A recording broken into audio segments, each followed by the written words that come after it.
So for those of you who don't know, my name is Dr. Anthony Chaffee, and I've done a lot of research into diet, nutrition, how that affects health and chronic disease. And tied into that is, why aren't we taught all these things in school, in medical school, and in just grade school? And why are our nutritionists and other people telling us things that are actually making us sick, since we've had all these very bright people with a lot of shiny letters after their name telling us all the things to do? We've gotten fatter and sicker than human beings have ever been in history. So why is that? So I'm talking about the real healthcare crisis, causes and solutions. So I want to talk about what is going on. Why are people just getting sicker? Why is everything becoming more of a problem, and what can we do about it? And also, the system itself is not necessarily, the healthcare system is not necessarily to blame for that, and we'll talk about that. So, where are we with human health today? How did we get here? What are the root causes that need addressing, and how can we make the change? Okay, so starting with the first one. So when we look at human health from multiple different metrics, one of the things we can look at is non-communicable chronic diseases. These are the things, the so-called chronic diseases that are non-communicable. I'm not going to catch diabetes from someone. Someone's going to catch lupus from another person. And yet we're seeing this more and more in people. There's just growing in abundance. We're seeing it in animals now. It's non-communicable. And when you feed animals the wrong thing, they get so-called human diseases. They get lupus. They get diabetes. They get cancer. Okay, but they're not catching it from us. They're eating the wrong thing. They're being poisoned by what they're eating. So these NCDs, the non-communicable chronic diseases, they're the cause, the number one cause of death and disability in the world. 74% of all deaths worldwide, and 89% of all deaths in Australia. It's 90% in the rest of the Western world as well. So these are such things as cancer, cardiovascular disease, stroke, chronic respiratory diseases, diabetes, mental health, neurological conditions, chronic kidney disease, so many others. And if you look at these numbers, sort of this breakdown, you'll see, cardiovascular disease, cancers, all these sorts of things. Diabetes is sort of lower, but I think diabetes affects all these other ones as well. And so you may die from something else, probably died with diabetes along with that.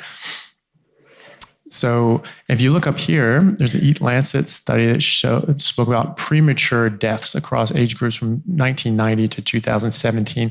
The pink parts of these lines are the non-communicable diseases. So these are people that died prematurely. They weren't supposed to die. It wasn't their time. They died early for some reason, and these are the causes. And there's communicable nutritional conditions. And, I think non-communicable diseases are nutritional conditions, but the currently recognized nutritional deficiencies and genetic issues, and then injuries. Very small amount on those. And they're very stable, right? But these non-communicable chronic diseases are massive, massive, massive killers, right? So it's a major burden of disease, and it's only getting worse. So when we look at cardiovascular disease in particular, this is getting worse around the world. The incidents have been increasing over the last century. The rates, the prevalence has gone up. If you look at the mortality rates of these from 2000, you see all the different cancers, ischemic heart disease, cerebral vascular disease, and so on. These are going up. The mortality rates are going up, up, up, up, up. And yet the acute respiratory infections, perinatal diseases, HIV, AIDS, road traffic accidents, tuberculosis, malaria, all these things are actually staying pretty stable or coming down, except for road traffic accidents. It seems to, that just changes with the times. But everything else is staying very stable or coming down, except for the non-communicable chronic diseases. So obviously something's happening. Why is that? That's not genetic. It's not there's some sort of plague that's spreading or something like that. So why is that going up? That's obviously something environmental, something that we can affect. We say, well, we don't know the causes of these things. So, we just treat the symptoms for it. Okay, well, that's fine if we don't know it, but we should be looking, because obviously there is a cause. If it's not just genetic, it's not just, it just happens. It is going up. It's going up. So something is influencing us and making us sicker. So non-communicable chronic diseases are getting up in adolescence. So NCDs are going up in kids now. So we're getting type 2 diabetes, used to be called adult onset diabetes until the 1990s. You started to get a bunch of 10-year-olds who were not adults getting this form of diabetes. And they said, well, how can that be? Well, it was probably happening all the time. We just didn't notice it. And we didn't have the screening methods for it. We just misdiagnosed it as type 1, then called juvenile diabetes. So they just renamed it type 2 diabetes and type 1 diabetes, and just forgot about it. Now, you can do that once.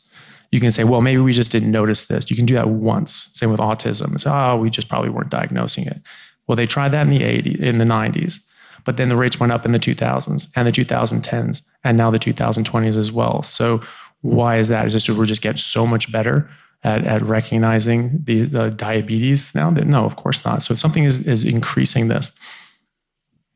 Another issue that people don't seem to realize is that there is extremely low prevalence of cardiovascular disease before the 20th century. Now, people that are trying to mislead you will say, well, the age-adjusted rates of mortality for cardiovascular disease peaked in the 60s and 70s and then started coming down just right around the time we made these recommendations. That's not what we said. We said the prevalence, the rates, the incidence, the amount of the percentage of people in the population that have cardiovascular disease is going up. The number of new diagnoses of cardiovascular disease is going up decade by decade. And around the world, mortality is definitely going up, and it's outpacing the rate of growth in the population as well. So that's just talking about in America. Deaths have calmed down, but we have better access to medicine. We have better interventions.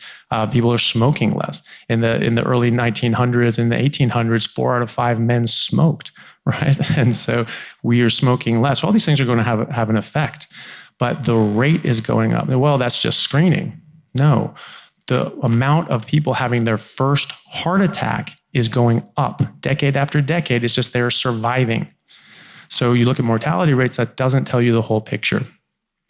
And when you go back far enough, you'll see it's a very different picture indeed, because the first diagnosed death from heart attack, from myocardial infarction in America was in 1912.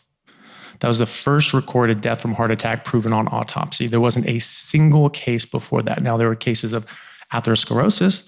They noticed, look, this is this little plaque or something built up in there, and they recognize that as abnormal. Look at Gray's Anatomy. These things, you have these anatomical depictions of all the layers of the artery walls going back hundreds of years, and that's normal to have no plaque there. So they recognize, look at this is abnormal. That's strange. We saw that. They didn't see heart attacks. There's a couple in the literature in Europe.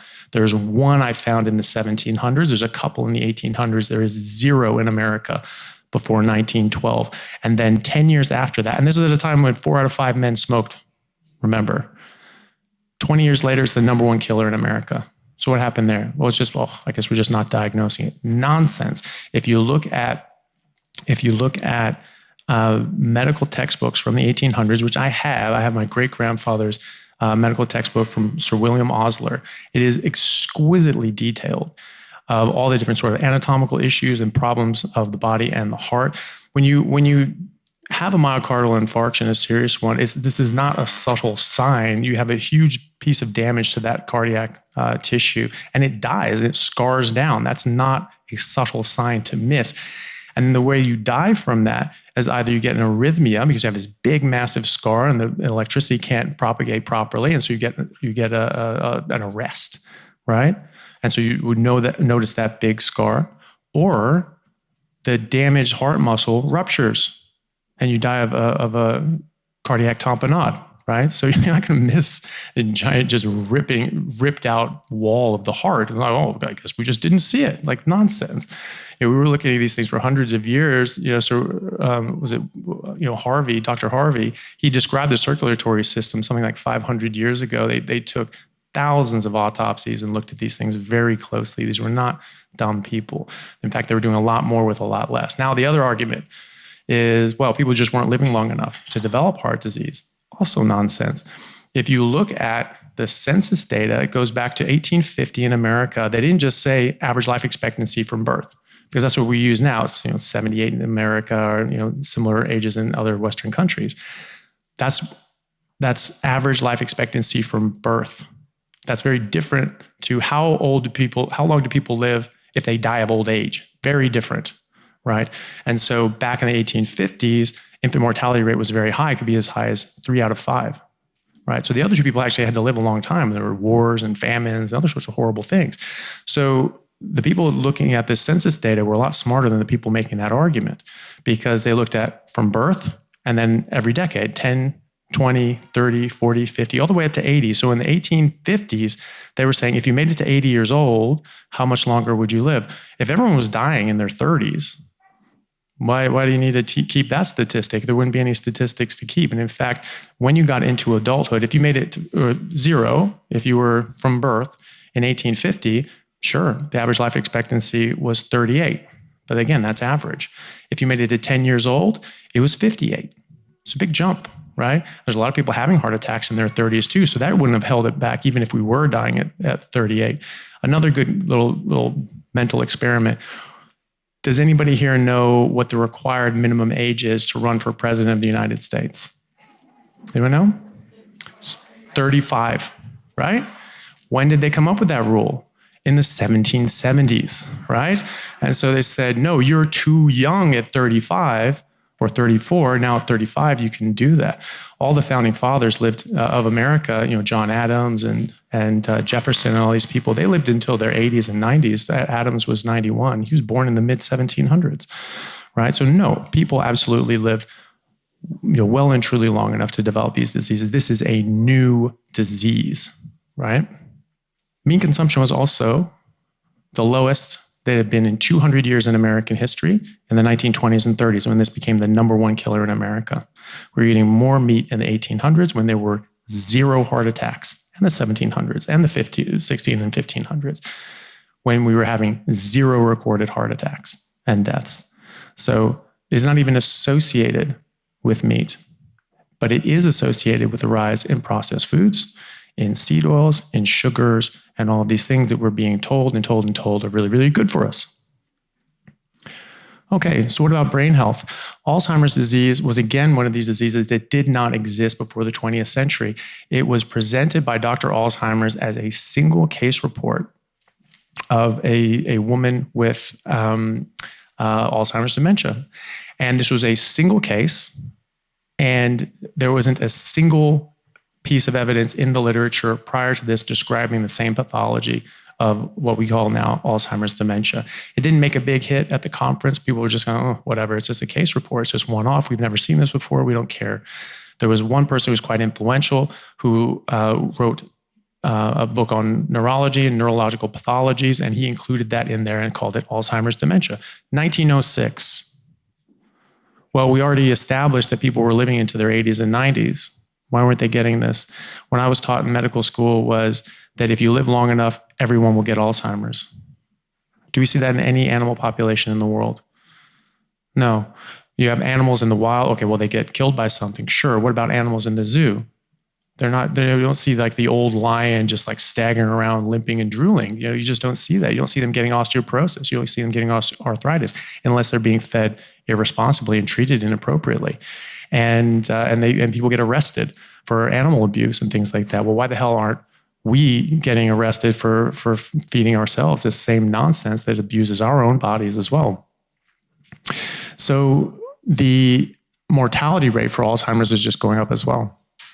So this is again becoming more prevalent. Now, it was non-existent 100 or so years ago, but now it's just still going up and still going up. Well, maybe we just didn't diagnose it. Like, okay, again, you can say that once, but once you start paying attention, clock starts, and then we see if you're right or not. And I'm sorry, but like, why wouldn't you notice someone with advanced dementia that can't function as a normal, healthy, independent adult anymore? Of course you notice that. And 100 years ago, this did not happen. 50 years ago, we did not have the same amount of elderly care facilities and nursing homes that we do now. Now it's big, big business. It did not used to be. People used to die at home. My great-grandfather, whose medical textbook I have, was born in 1875. He died in 1975 at home, fully compos mentis and independent.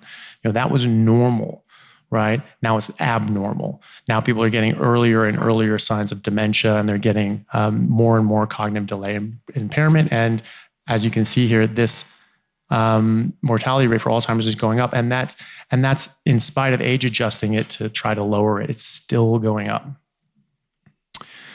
So as you can see here, it's coming up quite dramatically in total, and it's expected to just get higher and higher and higher. Why are we expecting this to get worse? Well, that's the trend.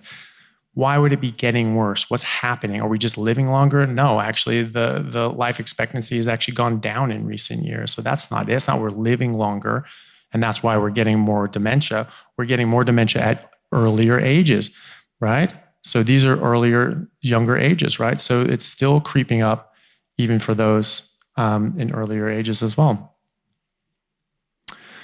What about reproductive health? Well, we have some of the worst reproductive numbers that we've had in recorded history. Now, some of this is going to be choice in different Western countries, but the amount of people that are trying to get pregnant, aren't able to, and going through IVF sort of treatments and other sorts of fertility treatments is going up. And we look at hormonal health, and obviously this is tied up with that as well. We have the testosterone levels in men is the lowest in recorded history. There was an article, as you can see here, called that said, "You're not half the man your grandfather was," and that was from the early 2000s, where they recorded and measured the testosterone levels of men in their 20s and compared them to men in their 60s from the 1970s, and they found that the men in their 60s in the 1970s had twice the level of testosterone of 20-something-year-old men in the 2000s. So they said, you're not half the man your grandfather was. And you can see here as well, you see this massive decline in testosterone levels as well. But what about women? Fertility rates are going down significantly. PCOS, polycystic ovarian syndrome, is now being called type 4 diabetes. Alzheimer's is being called type 3 diabetes. That's because your brain is not getting an appropriate amount of glucose, and you get insulin resistance again, your brain is part of your body, just as we've sort of reiterated here several times today in talks. And so because it's part of your body, you can get insulin resistance for your brain as well as the rest of your body. And we actually see this on PET CTs. We actually see that there's lower uptake of glucose in the brain on PET CT with people with Alzheimer's. Right. And so what's happening is over the years, you're getting less and less energy in, your brain is just decaying and atrophying, amongst other sorts of things as well, I think are contributory. When you switch over to a ketogenic diet and your ketones go up, that doesn't require insulin, that bypasses that process, goes directly into your brain, it lights up, because 2/3 of your brain, including your cortex, primarily run on ketones. Why do I say that when everybody says, oh, you have to have a certain amount of glucose? Well, first of all, when you're in ketosis, you make glucose. So problem solved. But in fact, 2/3 of your brain prefer ketones, because when you have an adequate amount of ketones and you have an adequate amount of glucose, those parts of your brain will only run on the ketones. So even though you have an abundance of glucose, just puts it to the side. So that's a preference. It's only when those ketones start coming down that you start replacing that with glucose. So that's a preference. That's a primary energy source. And then ketones cross the blood-brain barrier. This is especially important for kids and elderly adults, because your brain requires fat to grow and rebuild and repair itself, and ketones cross the blood-brain barrier and reconstitute into fatty acids. And that is used as the physical matrix of your brain. So type 3 diabetes being Alzheimer's, type 4 diabetes being PCOS, polycystic ovarian syndrome, which is the leading cause of female-driven infertility. And this is largely, again, because of our friend insulin. You eat carbohydrates, insulin goes up. Insulin controls about 100 different, actually more than 100 different mechanisms in your body besides glucose control. And so when you have it at a nice normal level, when you're fasting or just not eating carbohydrates, it's affecting everything at that nice low level. Call it a 5. You eat a pasta or bread or something like that, jumps up to 35. Now you're affecting everything at a 35. So everything is way out of balance. And one of them is your hormones, because PCOS can be caused by insulin resistance. That's why it's called type 4 diabetes. Insulin blocks the conversion of testosterone into estrogen. Women make testosterone first, and then that's converted into estrogen in the ovaries. So insulin blocks that. So you get too much testosterone and not enough estrogen, and you get PCOS. And you can put on weight, you can get facial hair, body hair, things like that, other sorts of things that you see with too much testosterone. And then you're infertile and you don't get your cycles properly, just like you'd see with someone with insufficient amount of estrogen.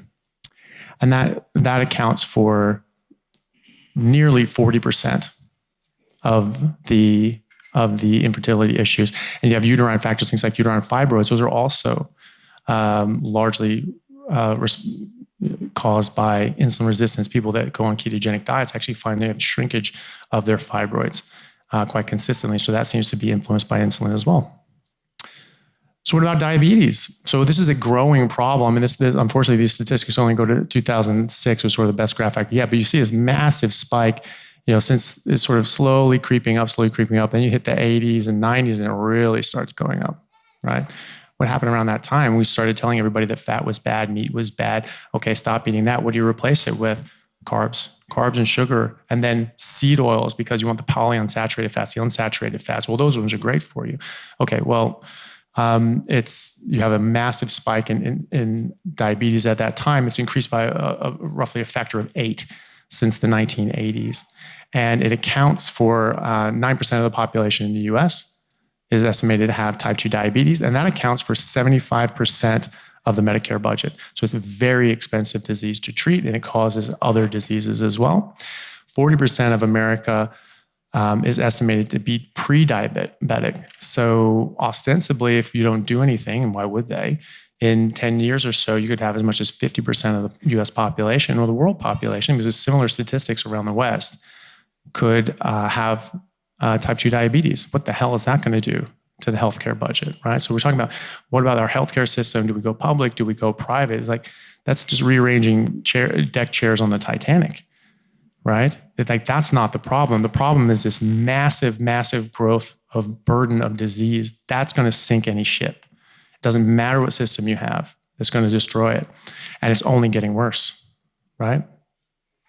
So this is from the Harvard School of Public Health, and they estimated a lot of the costs that we get from these non-communicable chronic diseases. Only 5 of them, right? So those 5, such as cancer, cardiovascular disease, COPD, diabetes, mental illness. So just those 5, not even autoimmunity, which is very expensive to treat, and a lot of other diseases, just those 5. And you can see from 2010 that this is increasing, nearly doubling in the billions and then getting into the trillions in these sorts of diseases from 2010 to 2030. So this is getting more expensive. This is getting more prevalent. This is causing a huge burden, but then it gets even more exciting. So the direct costs, right? So the costs that we pay for hospitals and medicine and these sorts of things, estimated to be over $13 trillion worldwide by 2030. But then these are some of the opportunity costs, the indirect costs, right? So people are sick, they're missing out on work, they're getting on disability, they're not functioning in society, and that costs society. The lost opportunity cost was estimated to be about $47 trillion between 2011 and 2030, right? So it keeps piling up. And then just the economic burden of life lost due to these NCDs ranges from $22 trillion in 2010, estimated to go up to $43 trillion by 2030. So we're paying trillions of dollars for this processed garbage food, and then we're paying over $13 trillion a year just to treat the effects of that processed garbage food. But then we're losing upwards of $40-50 trillion a year because of the lost opportunity costs and excess deaths. So this is a very expensive endeavor. That's a very expensive bowl of cornflakes. So how do we get here? Well, it's complicated. I think all of you probably guessed a lot of these things, but sugar and processed foods, seed oils, alcohol, pollution, all these things contribute. But in Western countries especially, as we've become more advanced, we've actually reduced pollution significantly. We have more developing countries have absolutely appalling air quality. When I was doing humanitarian work in Bangladesh, they didn't have garbage disposals. They just had to burn everything. But because these same monsters were getting their processed food garbage into their into their, in the middle of a village, in the middle of a jungle. I don't even know how, it's actually impressive. They get these things out there, but I would see grass huts with banana leaves on top. And they'd have bags of Ruffled chips, like fun-sized packs of Ruffled chips and gummy bears and things like that. It's absolutely insane. And so they had all this plastic waste that didn't biodegrade, didn't go away, couldn't throw it away because they didn't have any garbage disposal. They just swept it up into a pile and they burned it. It's just black, inky smoke coming up. And that was just what the sky and atmosphere looked like. It was just constant black, inky smoke and debris. So that's affecting part of the world, but not necessarily us. And again, 4 out of 5 people smoked in the early 20th century. Now it's much less. It's much, much less. So we can't blame that entirely. Something else is causing this as well. We look at sugar consumption, that's gone right up. And I don't have the graph here, but there's a very similar graph with seed oils. And it just comes right up from the late 1800s. So starting about here, and then just going up. They both perfectly track with cardiovascular disease and the rise of chronic diseases, right? So it's not saying that there's a cause and effect relationship there, but there is a strong association, or there is zero association with animal fat and meat, because you just go back before the 20th century, or even to the early 20th century, it's completely disassociated, right?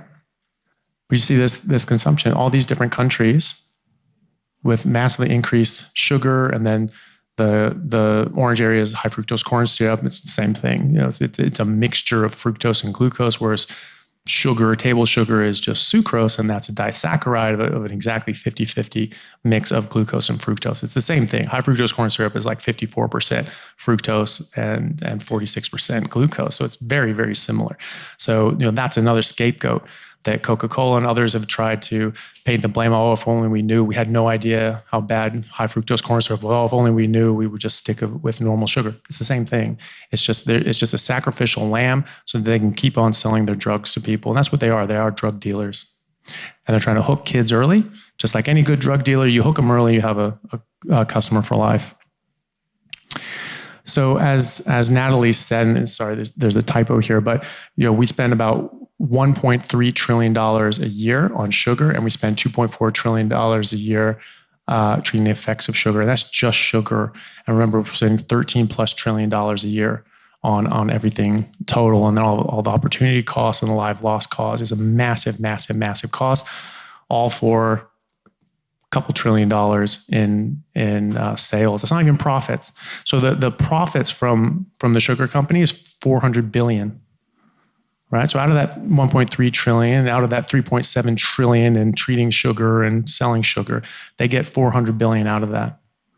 And then we have all the opportunity costs and lives lost and things like that on top of it. It's really not a great return on investment, especially when you talk about the lives lost and people getting hurt. So, as we were saying, heavy corporate influences that have pushed the scale in one direction. Kellogg's cereal was founded in the early part of the 20th century, late 19th century, by Dr. Kellogg, who was a Seventh-day Adventist church member. I did a whole talk on this on the last Regenerate conference that people may have seen. People can look up online, called The Corruption of Our Medical and Nutritional Guidelines. But suffice it to say that they have a religious bent on getting rid of meat. They think that it's sinful, it causes lust, and lust is a sin, and therefore meat is a sin, so we should all stop that. And that's, their want, whatever they want to believe is fine, but they're trying to force this on everybody else.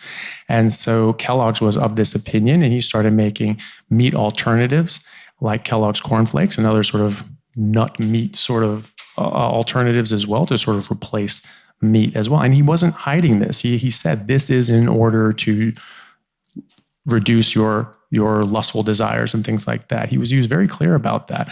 And then this sort of thing took a life of its own, and this big processed food empire has grown out because of that. But that's where it started. Sanitarium Foods here in Australia, it's still owned by the Seventh-day Adventist Church. They've never paid taxes. They have tax-exempt status. And the problem is that they make trillions, as we discussed. Maybe not every year, but they're multi-billion-dollar enterprise. And now they're in control of the narrative because they're pumping out tons and tons of money, pushing that narrative about plant-based food being the best, meat being bad. Well, that supports two two of their posts, which is their religious ideology and also now their financial investments and ties. So that's not what you want. You don't want people that are pushing out their agenda on people because of their own ideologies or their own financial motives. The big problem with that is that they didn't invade and buy off the nutritional academies. They invented them.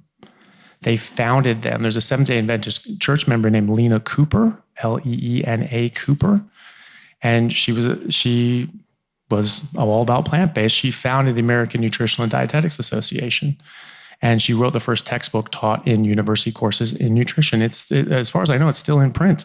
And its current iteration, its current edition, is still being taught in Ivy League schools in America. Sally Norton said that one of her textbooks at Cornell University was that book.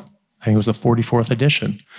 And so they didn't just invade the institutions, they are the institutions. You know, we talk about the man behind the curtain.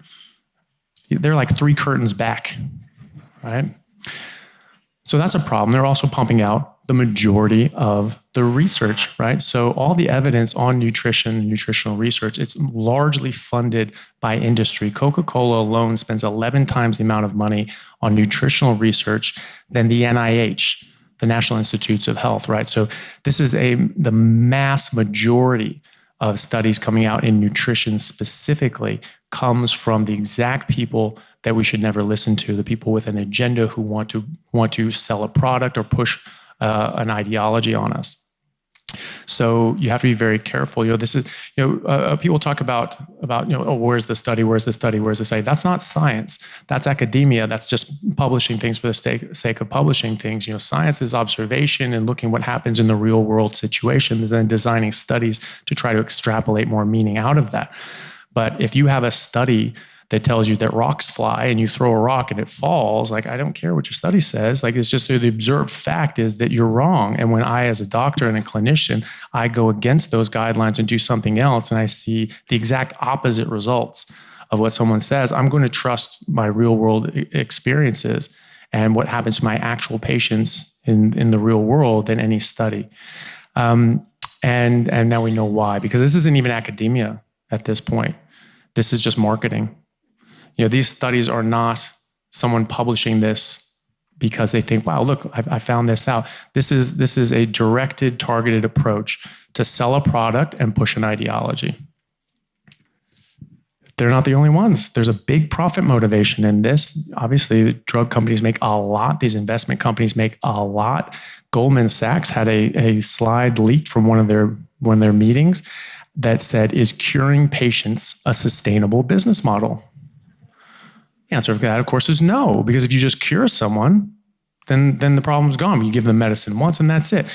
Just again, going back to the drug dealer metaphor, the money is on the return customer. You get them addicted and now they're dependent and they have to keep coming back. Who is more dependent?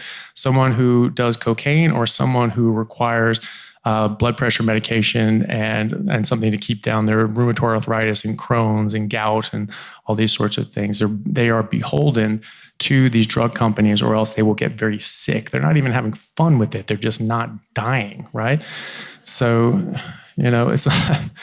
it's a pretty horrible sort of drug dealer relationship, if you ask me.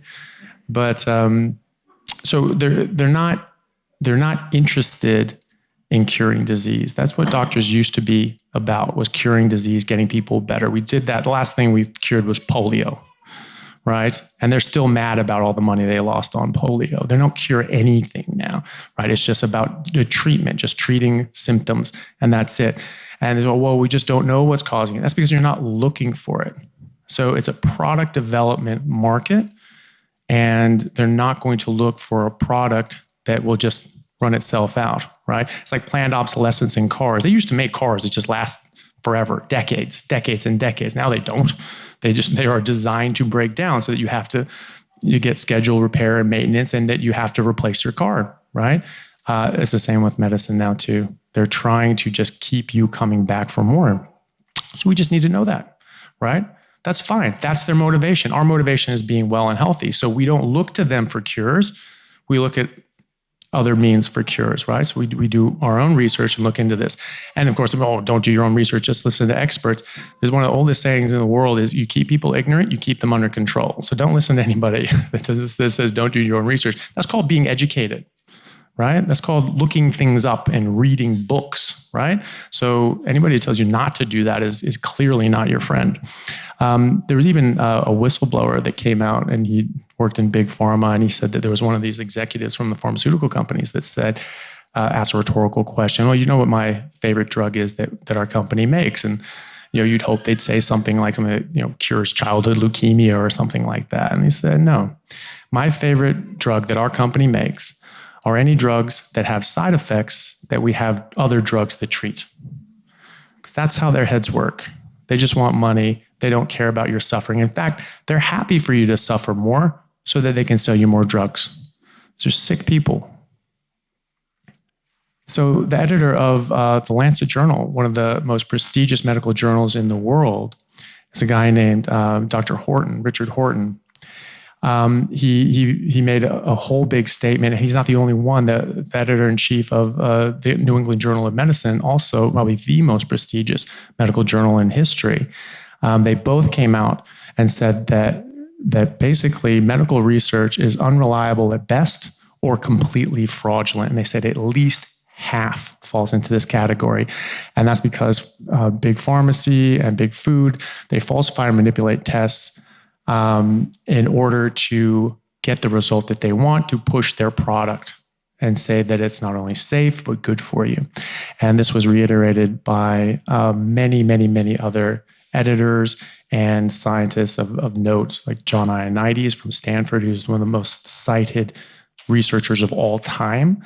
And he said that these studies are basically garbage, and you just cannot trust them because, again, even if they were just honestly done, that's still academia. That's not science, but they're not even that.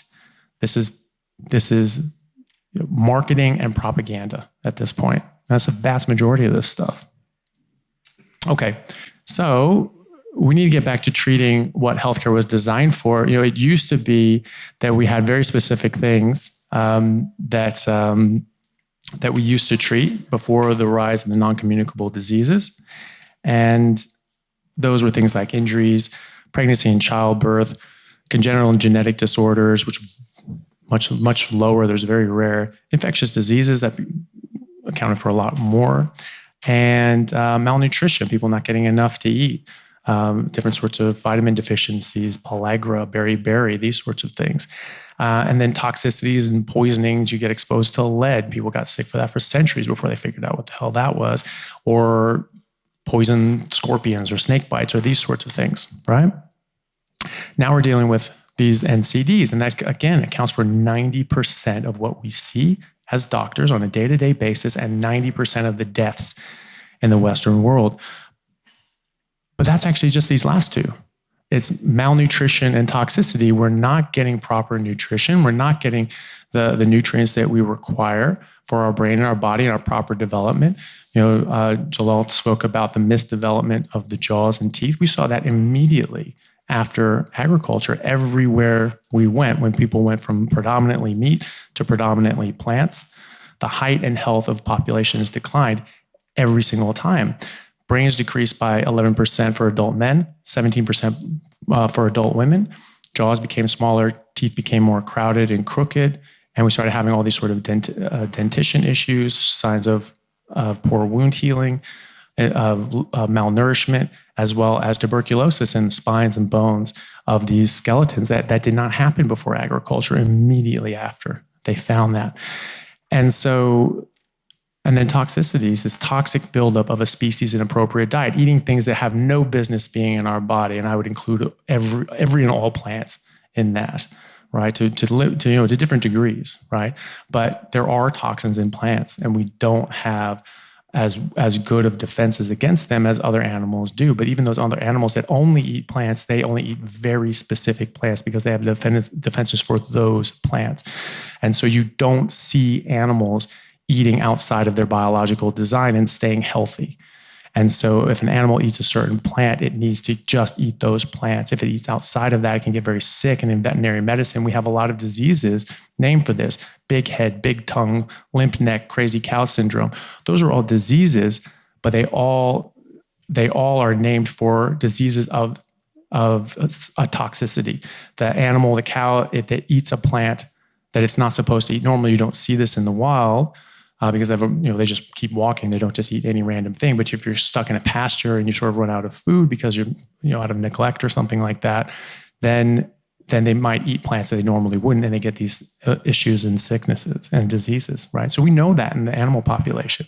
We know that a malnourishment disease that happens in cows is muscular dystrophy. Cows get muscular dystrophy, and it's the exact same disease as human muscular dystrophy, from what I understand. But they figured out that it's actually a selenium deficiency.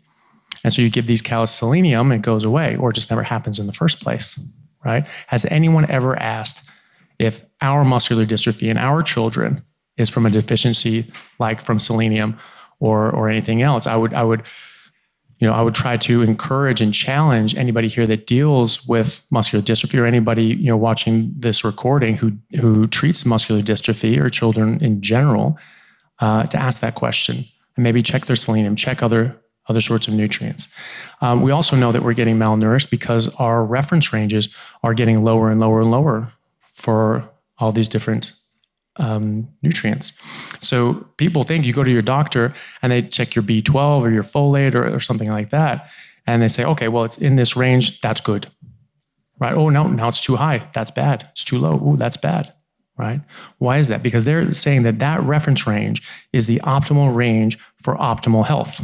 But that's not what that range is. That range is the average for the community. And that's why every single lab has different reference ranges all over the world. That's because they have a different reference range population. So we need to look at the actual ranges for good health, and those are very different. And so you will actually see, if this would revolutionize medicine overnight, if you just actually use reference ranges that actually denoted actual health. And doctors would see just the whole, several pages of just red numbers, like, oh my God, you'd have to do something, right? Now they're looking, oh, no, everything's fine. No, you're fine. They're not fine. They're malnourished. They have low testosterone. They have low estrogen. They have other sorts of dyscrasias, and that they're just not being picked up because everyone is getting it. And so those reference ranges are changing. But if you look at actual health, you'll see this very clearly. So we're getting malnourished and we're getting poisoned. And I think that's the beginning and end of most of these chronic diseases. So some of these things, we talk about root cause issues. A lot of this stuff comes from stress, processed food, sugar, lack of sleep, processed carbs, sedentary lifestyle, seed oil, things like that. And this can all lead to insulin resistance. And they get all these little things coming off: migraines, PCOS, inflammation, heart disease, erectile dysfunction, type 2 diabetes, all these sorts of things. And it's not on here, but you could also argue that things like cancer would be on there too. And I've sort of started calling cancer type 5 diabetes. Heard it here first, right? And that's because your body gets disrupted and it can't function properly. If you understand the cancer biology mechanisms and the molecular mitochondrial, or the role that mitochondria have to play in cancer, you understand that every cancer cell has damaged mitochondria, but they don't necessarily have damaged DNA. In fact, some cancers don't have any genetic changes, but they all have mitochondrial dysfunction. One thing you get when you raise insulin, one of those over 100 things that you disrupt, is autophagy, something that people have heard. It's just autophagy. The body is eating parts of itself. Some people argue that, well, that comes from your body's starving and is trying to scavenge resources. Well, that doesn't make sense. We have a lot of fat. We have a lot of stored energy, so we don't actually need that. And it's actually a normal process. You take a mitochondria, you break it down for parts, and then you make more mitochondria. So that's not actually taking that and then using it somewhere else. They're just replacing it. That's normal housekeeping. That's normal repair of the cell and the cellular structures. And so on ketogenic diets, you don't have to fast to get autophagy. Just being in ketosis allows you to go through autophagy. And we see in studies that after several months on a ketogenic diet, that you have 4 times the number of mitochondria and they're 4 times as effective, right? So you're going through that autophagy phase. And so if you're keeping your mitochondria healthy, there's a lot of things that can damage mitochondria. But if you're able to repair them and replace them before they get so damaged that they cause dysfunction and disease, well, then you're on the right track. And that could potentially keep you safe from developing cancer in the first place if you're able to keep your insulin low and go through autophagy. So insulin resistance itself is actually a major issue for cardiovascular disease. So heart disease risk increases by 6-fold with people with metabolic syndrome, by 10-fold with people with diabetes. So that's a big risk factor. That's up there with smoking. That all comes from the same origin, insulin resistance. We have thousands of studies showing that ketogenic metabolic therapy using a ketogenic diet, like a carnivore diet, because carnivore diet is a ketogenic diet, just a more strict ketogenic diet, that this used therapeutically to treat diseases has amazing effects, has better effects than most medications for many of these diseases. It's been shown to reverse diabetes, type 2 diabetes, and to significantly reduce the need for medications like insulin for type 1 diabetes, keep their blood sugar in much better control, and many other things, autoimmune diseases, Alzheimer's, things like that. It shows big improvement. And as we said, that this is very important for children and adults as well, because of the ketones actually make the brain run better and cross over and reconstitute into fatty acids and help build the structures of your brain. So it's very important. It's our primary metabolic state. That's a primary metabolic state of nearly all animals in the wild, carnivores and herbivores. 70% of animal species are carnivores, and they just eat fat and protein from animals. Right? They don't get carbs, so they're in that ketogenic starvation state. It's not a starvation state. That's a normal, typical state of life. Herbivores, they eat a whole bunch of grass and fiber and things like that. Oh, well, that's carbohydrates, that's glucose. But they don't break down the glucose. There's no animal that has cellulase, which is the enzyme required to break down cellulose. Even termites can't do it. It's the microbes in their gut that can do that. And the microbes eat the fiber, and as a result, as a byproduct, they produce saturated fat. And then the microbes die off and they absorb that as protein. So they eat fiber, but what they absorb is fat and protein, just like we need to do as well, except we can't turn fiber into that because we haven't been eating fiber. We're not designed to eat fiber. Okay, so they're all in that ketogenic state as well. And that's where all of our heavy machinery comes to bear also. So another thing that insulin does is it is the fat storage hormone. This is a young girl with type 1 diabetes. And you can see here, she doesn't have insulin. She cannot put on any sort of fat or muscle tissue. You need insulin to put on muscle as well. And so her body just wastes away, and she'd die if she didn't get insulin. Now she's given insulin. She's just a normal little girl. Too much insulin can go the other way. So people with an insulinoma, an insulin-secreting tumor, they get extremely obese. It doesn't matter what they eat. Everything that goes into their mouth is just stored into fat very quickly. And their metabolism and these other sorts of processes that insulin affects are massively deranged. So they have a lot of comorbidities as a result of that as well. And this affects all sorts of other satiety pathways, such as leptin, causing overeating. On top of that, anything you eat is going to go into fat, and you're just being told eat. And you can't even access this anyway because insulin blocks the mobilization of energy from your fat stores as well.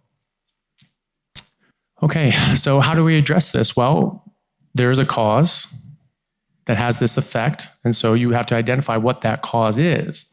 And when we remove certain foods and blood sugar lowers and insulin comes down and these diseases start to reverse, and then you remove other things as well, because people can be on a ketogenic diet or a very clean, omnivorous diet, and they still get autoimmune diseases, and they still get rashes, and they still get migraines, and they still get all sorts of different things, and then they cut out all the rest of it and just go back to what we've been eating historically as human beings, as a population, prior to the agricultural revolution, or Native Australians, Native Americans 120 years ago.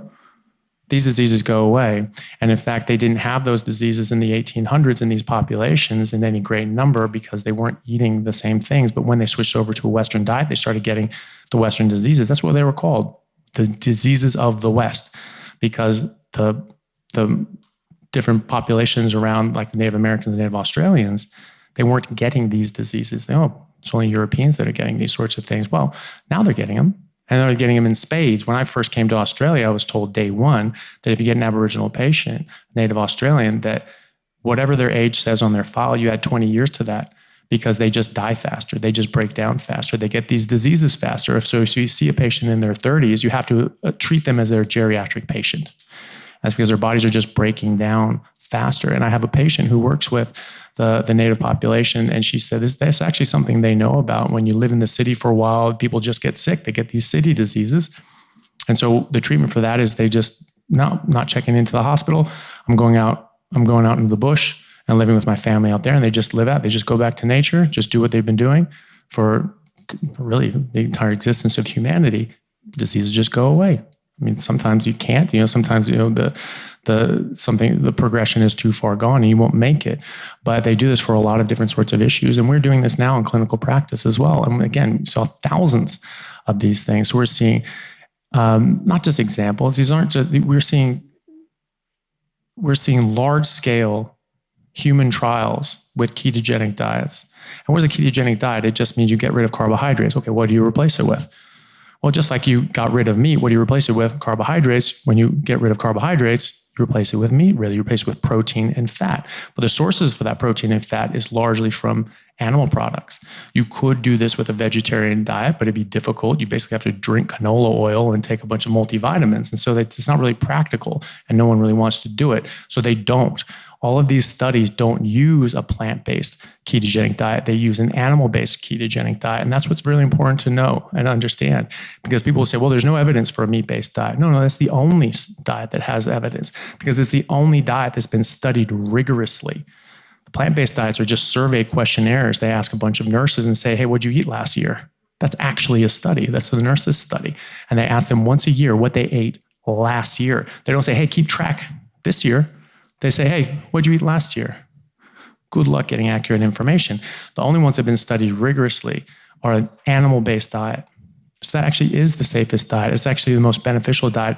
And people are saying that we shouldn't call this a diet. We should call this a therapeutic intervention, because it is, because we're reversing diseases. And that's because we're removing the cause. There's a cause and effect relationship. When you remove something and the effect goes away, that should make you think. When you bring that something back and the effect comes back, then you're really onto something, and that cause and effect relationship. So again, diabetes was shown to be reversible with a low-carb ketogenic diet, animal-based, at Virta Health. Dr. Unwin and others have been reversing numerous cases of diabetes. Dr. Unwin has been keeping count and keeping records and showing that he's a UK doctor, and he's showing the NHS, hey, this is how many tens of thousands of pounds I'm saving you every year just on diabetes medications, all these other diabetes medications. That's probably the only reason he hasn't been struck off yet for going against the guidelines. But he has to date 137 cases of completely reversing type 2 diabetes and getting them off medications. Improving CVD, so the lean mass hyperresponder studies with Dave Feldman, they found people on a ketogenic diet with so-called massively elevated LDL for an average of 4.7 years, actually found they had reduction in their atherosclerosis. It didn't go up. It didn't even stay the same. The trend was to improve. Crohn's disease, we're seeing multiple studies with this showing that you remove carbohydrates, you remove different sorts of foods, and just keep meat and those sorts of things. Well, they're just removing things, but what you keep is generally meat after that. You're reversing this, keeping people into remission. SIBO, small intestinal bacterial overgrowth, there's case series showing that carnivore diet specifically has reversed that. Alzheimer's disease, there are studies showing that high-fat, meat-based ketogenic diets are a better treatment for Alzheimer's than every drug ever trialed, right? Okay, so how to make a change. I'm probably going to go through this a bit more quickly just because, just for time's sake. But the main problems is that all the money is on the side of the pharmaceutical companies and the drug companies and the food companies. And so research is coming from them, but they also have this product model where they have a marketing budget. And so they're pumping out a lot of money and they're getting people out there talking about it. They can pay media corporations to talk about, the new Ozempic trials or something like that, whatever the new drug is of the day. But they also are pushing their agenda into the medical schools. They're helping to curate the curriculum for medical schools. A lot of the professors are on boards of all these things, and they have an implicit bias in what they teach medical students as well. And that gets into residency programs and into the boards. What we learn about, they dictate this. The food and drug companies dictate this, and then the continuing medical education at the different conferences that are not like this, that are sponsored by, they're all sponsored by big pharma and big food. And so they get to talk about like, well, we don't like that speaker. He talks about a ketogenic diet. We don't want that, right? And but that's also why. I mean, there are thousands and thousands and thousands of studies. Why don't doctors know about these? Well, we know about it, but because we did our own research and we looked into this, or we had a patient or ourselves who had massive health improvements because of this. And then we started looking into it and going, my goodness, there's thousands of studies there. But you know what? They don't have a marketing budget behind them to get this into the medical schools, to get this into the residency programs, and to get this into the conferences. We have to do these things independently, right? And they don't have sponsored lunches at hospitals and things like that. We treat these drug reps as if they're like the research wing of our hospital or something like that. Like, oh, here's a bunch of sandwiches, and oh, look at this study. Oh, that's so great, keeping us up to date. No, this is a marketing campaign, right? This is a salesman. They're giving you a sales pitch. I mean, you're going to let like used car dealers come and tell you about how great a 1996 Corolla is. I mean, it's look at this study, how great it is. Like, yeah, okay, fine. But know where it's coming from, right? So this is a grassroots movement. There are doctors stepping outside the system. They're seeing this for themselves. They're seeing what actually works. They're getting really despondent with the system, saying like, this isn't helping people. I'm just seeing people getting worse and worse and worse year after year. And then they come across this and they're like, okay, this actually helps people. This is why I came into medicine in the first place. And so that's growing. There's a number of doctors here that I've spoken to that are in that category. And everyone who's spoken up here has been in that category as well. And we're seeing this actually helps people, right? And then patient research, people are starting to recognize that their interests are not being taken care of, right? That the powers that be don't have their best interests at heart. And so they have to do their own research, and they actually educate the doctor. So Dr. Unwin, the reason he came to a low-carb approach is because he had a patient who wasn't taking their diabetes medication. He said, hey, what's going on? And they said, well, I haven't needed it in a year because I stopped eating carbs and everything went away. And I can't believe you never told me that a bowl of cereal had as much sugar as, it's like 10 teaspoons of sugar, right? And that this actually mattered. Like, I can't believe that you're even qualified to be a doctor. You didn't even know this. And he was just like, ooh. And he was like, okay, shots fired. And he said, okay, when a patient says that to you, you need to pay attention. And so he did, and so he listened, and so he started looking into it and realizing, wow, there's a lot here, and he's completely changed his approach. But his name was Mud for a long time, and people would turn their back on him, and they would shout at him in meetings like this about what a monster he was for doing this sort of stuff. So he had to keep records. He had to keep audits and find, like, hey, I have 137 patients that are now off diabetes medications. What are you doing, right? And so now his name is not Mud. But that came from a patient calling him out. And hopefully you all are trying to educate your doctors as well, because most of them are very well-meaning and want to help. But they're getting all the information from the drug companies and from the food companies, right? And they're being told that for a diabetic, it doesn't matter how much carbs they eat. You don't need to limit carbs. Just make sure they're getting enough insulin. Well, of course, you'll say that. You're selling the damn insulin, right? But insulin doesn't have to do with just blood sugar control. As we saw, high insulin affects over 100 different mechanisms in your body. And so the higher you bring that, the worse off your patient will be. And they've seen that when they aggressively treat blood sugar with insulin, people die. And that's why doctors say, don't want your blood sugar to be too controlled as a diabetic. You want your HbA1c to be around 6 to 7. That's because of these studies that aggressively treated HbA1c with insulin, and people were dying. Oh, it's because the glucose being low, they're getting hypos. No, it was because the high insulin was killing them. That's what it's from. So we can accelerate these things, this grassroots movement, with things like this, different conferences, the Low Carb Down Under conference, the PCH conference I'll be speaking at next month, this conference, these sorts of things. These are grassroots movement that help galvanize things and help educate the educators and educate the patients who can then go and make a difference in their own communities. And we grow this process, and we will eventually win this if we keep pushing, because the truth will out. This does work, and you can't keep this locked up forever. And then there's private funders. There's people like the Bazookies who are, they invented Roblox, that video game. So they're very wealthy from that. Their son had bipolar. I just interviewed him on my podcast. Matt Bazooki had a horrible case of bipolar, had all the problems that came with that. And his parents were very, very worried for him.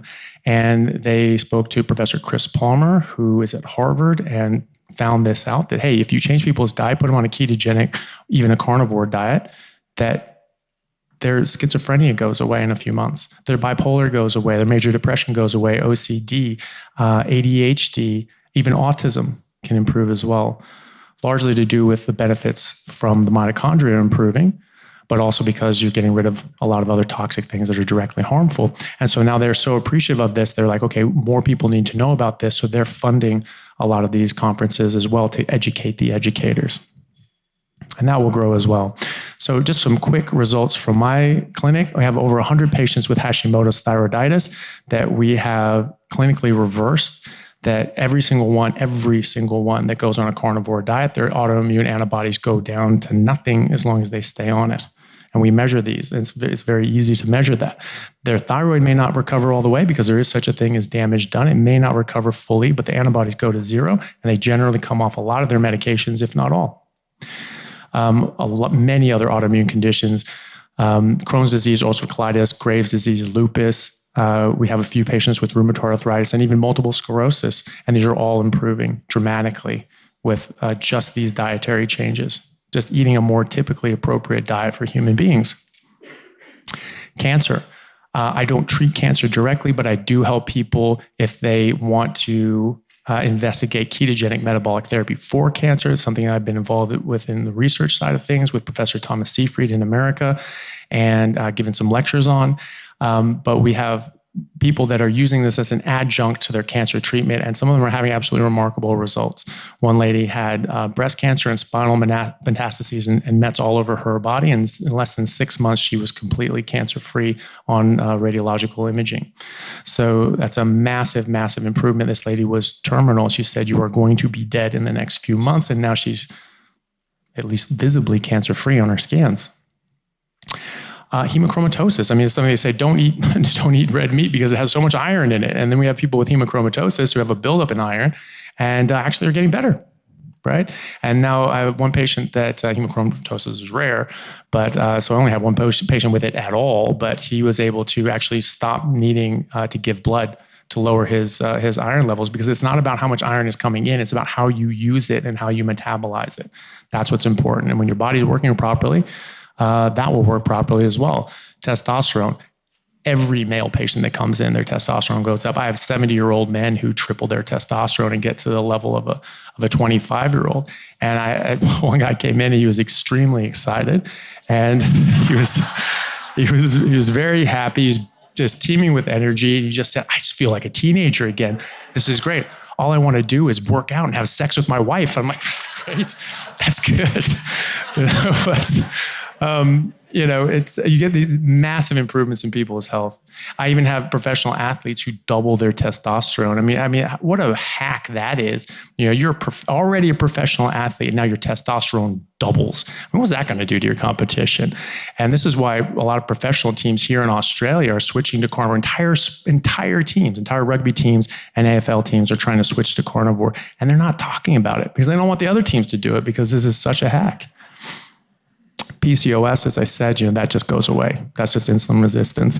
And Ehlers-Danlos, I have 3 patients with Ehlers-Danlos. That's a very mobile joints. They get dislocations. I have 3 patients. They just started eating more meat. They didn't even necessarily need to go full carnivore, but now they're getting more building blocks for collagen, I believe, and less inflammation. They're just cleaning things up. They're not having joint replacement or joint dislocations anymore. It's remarkable. So we don't know why, but it's happening. Type 2 diabetes goes hand in hand with PCOS. But every single person I see, we test them for insulin resistance, test them for blood sugar and fasting insulin. They all improve. Every single one across the board. I have yet to see anybody go the other way. And so people say, well, if you don't eat carbohydrates for a certain amount of time, then you start getting, I've never seen that. I've never seen that. I have hundreds of patients. We check their fasting insulin and blood sugar all the time. I only see it go one direction, stabilize, and stay there. And obesity. I mean, we probably have some of the best records for treating obesity, and the worldwide numbers. So this is worldwide for everything, everybody trying diets and things like that. Out of 100 people, only 20 will ever reach their target weight. Only 5 people will keep that for a year. Only 1 person will keep that after 5 years. We have very different numbers. Over 80% reach their target weight. Over 26% maintain that after 5 years. And those are with more of a low carb approach. We still don't have our 5-year numbers for a carnivore yet, but I can tell you that every single person who stayed on that has maintained the weight loss. No one has come off unless you come off the diet. And that's why you think of it as a way of life. This is not just a diet, right? This is a metabolic therapy. This is not a just diet to get into your old gym clothes from high school or something. So in summary, the natural state of all life is good health. All plants, all microbes, all animals, they're healthy. Sickness is a problem. Sickness is a disorder. It's pathological, and we just accept it as normal. So you're just getting older. Now, kids get sick. Kids get these diseases they should not have. Elderly people get diseases they should not have, and some of these that we did not see in these more primitive groups that were just eating a more natural diet until they were transitioned onto this processed garbage that we're eating too. But even Dr. Salisbury in the 1800s, he found, this long before processed foods, he found that people that were eating more plants were getting other diseases. People simply weren't, like autoimmune diseases, and more susceptible to tuberculosis, like we saw in the fossil record pre and post agriculture, right? So he even figured out in the 1800s, you put people back on a red meat and water diet only, and you can reverse these things as well. I wrote a whole book on it called The Relation of Alimentation and Disease, Alimentation, Feed, and Digestion. The relationship between what you eat and the diseases you get, that these diseases are being caused by the food that you eat. And that's exactly what I argue as well.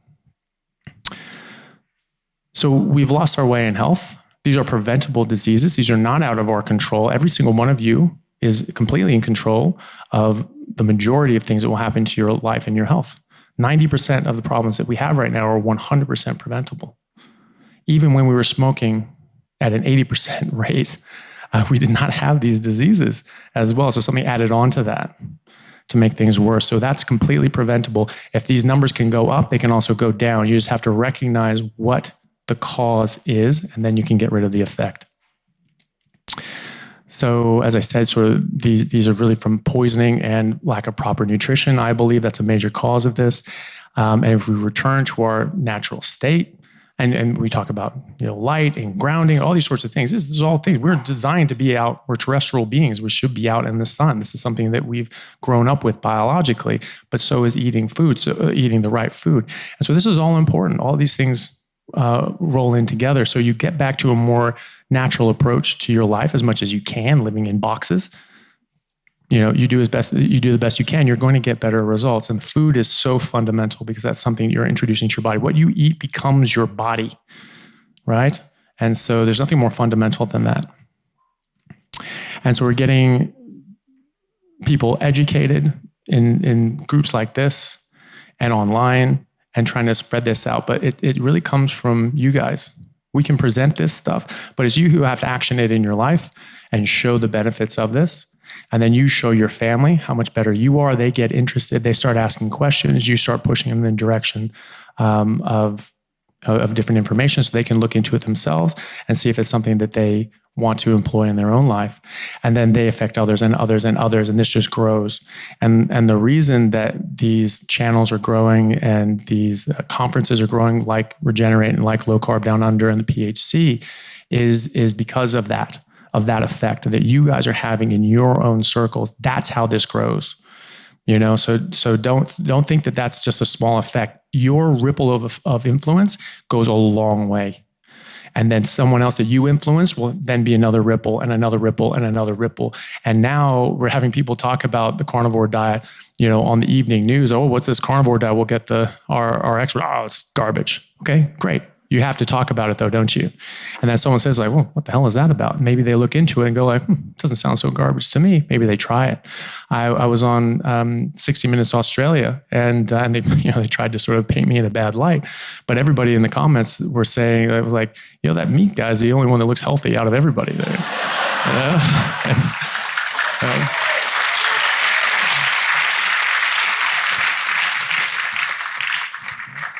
You know, and they also recognized I was the only one not pushing a product. You know, I just said, hey, you just eat meat. You don't need all these supplements. You don't need all these things.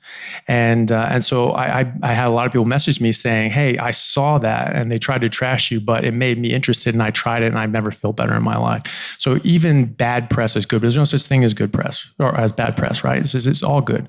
You're just getting it out there. So we're already at that point that they have to talk about it. So this is working. So we just keep pushing your spheres of influence out there. And this will keep getting out to more and more people, and we will win this eventually. Thank you very much.